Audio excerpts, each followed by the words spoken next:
2026 is the year that AI becomes real.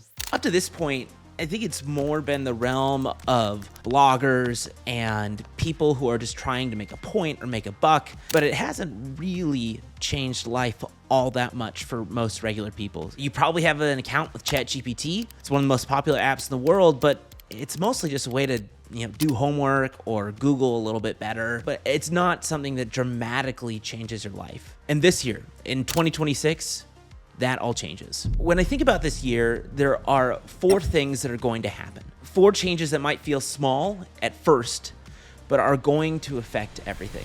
The first is an application called Claude Code. Is going to make people realize how powerful AI actually is. If you're unfamiliar, Claude Code is from a company called Anthropic, and it's one of the fastest growing applications ever. In its first 6 months, it went to $1 billion in annualized revenue run rate. $1 billion. I mean, that's just staggering. It's unbelievable. And it's gonna look like peanuts to what happens over the next year. As a person who has used AI tools every day since GPT-3 came out, I've been flabbergasted by how much my work has changed, how much more powerful I feel using my computer. No, I'm not an expert programmer. I wouldn't even give myself the name of an engineer, but I mean, in an afternoon, I can make an application and then I can make a website. And more than that, I just feel empowered to be creative. For me, it's felt like the first time that it's accessible enough for anyone. It's an application. It's hard to use sometimes. It's a little confusing. It's intimidating looking. But I think just with a couple of user improvements, my mom will be able to use it and it's going to change how she does work. This is going to be the app. If ChatGPT was a thing that made all of us aware, if it made us feel, oh, this might be a real thing, something like Claude Code is going to make us realize the potential that ChatGPT initially promised us. With the combination of where the models are today and how much more powerful they are, and the practice that these companies have had of actually making those ideas successful, Claude Code is the one. Like it's really magical. And we're gonna see all the other labs like OpenAI will release mimics of this product, and it's really going to change everything. This is the year where people are going to realize how much it changes their everyday lives. The second is that robots go into meaningful production. In 2025, we learned a couple of things about robots that we didn't really know before. We found that if you could pair a robot with a large language model, give it a couple of eyes via cameras, then give that robot with a large language model a bunch of practice in video simulation, and then give it a little bit of practice in the real world, it can accomplish tasks like folding laundry or doing the dishes or doing these things that a couple years ago we thought were impossible. What the big tech companies like Google and Tesla have realized, and what the startups like Physical Intelligence and Skilled have also realized, is that the science works. Like, it's real, it's happening.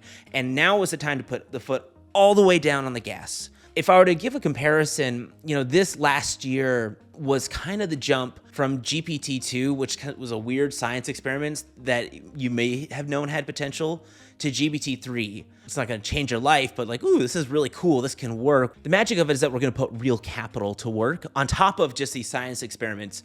I would not be surprised if we spent in the United States north of 30 to $50 billion on robotics research, robotics manufacturing, robotics pilots, R&D. That's gonna probably happen this year. And that's because of these papers that have come out last year. If the entire sector of Silicon Valley has learned anything from the OpenAI saga, which is if you see results like they saw early on, more capital and even more capital needs to be piled on to go faster and faster and faster, because it's an all-out race.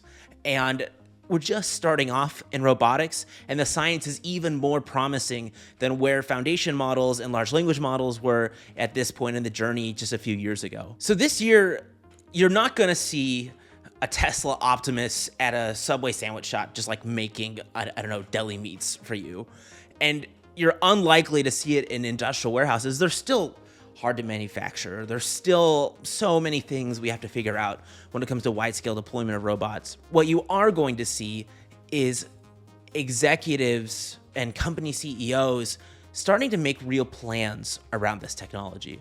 They're gonna start thinking, what does it mean when I can hire a humanoid robot for $30,000 versus paying for an entry-level labor worker at 50 or 60 or 100 or whatever it may be. And companies are going to start to behave differently and plan differently because of this. Third, AI becomes a central issue in politics. AI is not popular. It is scary, it sounds like job loss, and it sounds expensive. When you see headlines, Goldman Sachs forecasted that this year, just in the United States, we're gonna spend like $600 billion on building data centers. 600 billion, that's just, it's hard to describe how much money that is.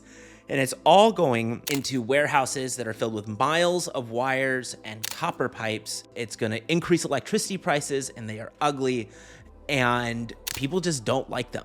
And even if you don't live near a data center, which is one, great, because you don't want to live near a data center, but two, if you don't live near one, your politicians are gonna act like they are. You can expect that all these political figures will recognize that Trump has really embraced this AI stuff. If there's any central feature of his economic and technological policy, it is the embrace of artificial intelligence. And globally, politicians are becoming more populist. And what you have is this strange contrast where populist politicians like Donald Trump and numerous leaders throughout Europe have embraced the populist mandate. They are rising up for the people, while simultaneously they are embracing artificial intelligence, which as a technology is deeply unpopular.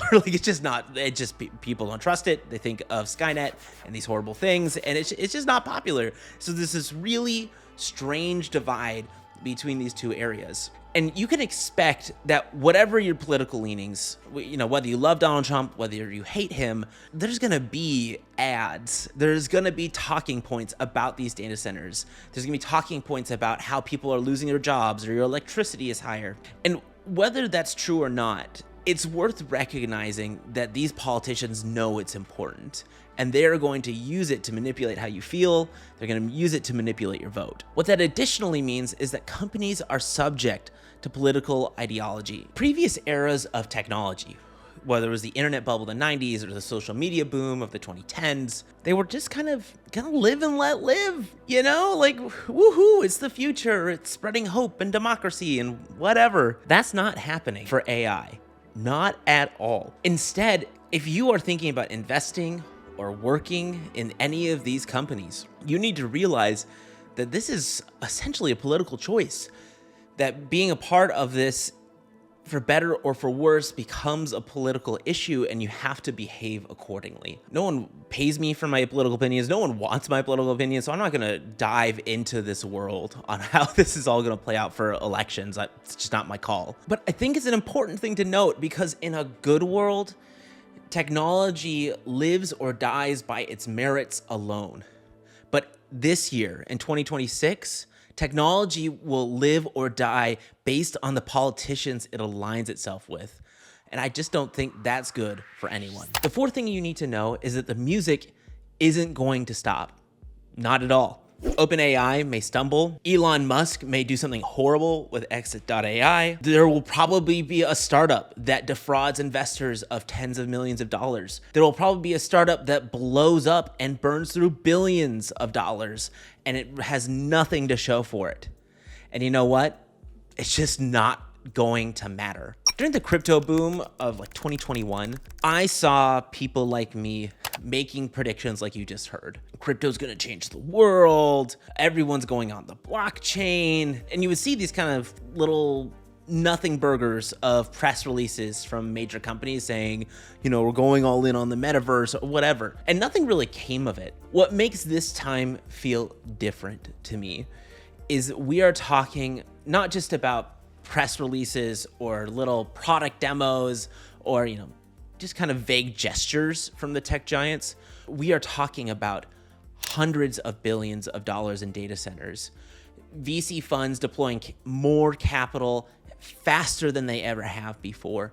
And most importantly, we are seeing revenue growth like we have never seen before. What's different this time is that there's just more traction. The technology is actually real and useful, and it is useful immediately. I mean, even just today, I was talking with a legacy SaaS provider. Their company is worth many multiple tens of billions of dollars. And they were talking to me about how their entire product strategy, their hiring practices, how they thought about the future of this many billion-dollar company had completely changed. From HR to coding to marketing, every aspect of their business was operating differently and faster and more explosively. This company may or may not survive. Who knows? I'm not here to make a prediction on a specific organization, but for whatever reason, there is a class of commentator who refuse to acknowledge the change that's happening in the world. They refuse to see that this time is very, very different. And there will be instances this year, guaranteed, that will make people crow and say, ha, I told you so. And it just won't matter, because this year is the year that AI becomes very real. The idea of robots crashing into our lives soon makes most people afraid that they'll lose their job, that the world will change for the worse, or that we'll just get some Terminator-like scenario. But right now, where the technology and the competition in the market is, it's weirder.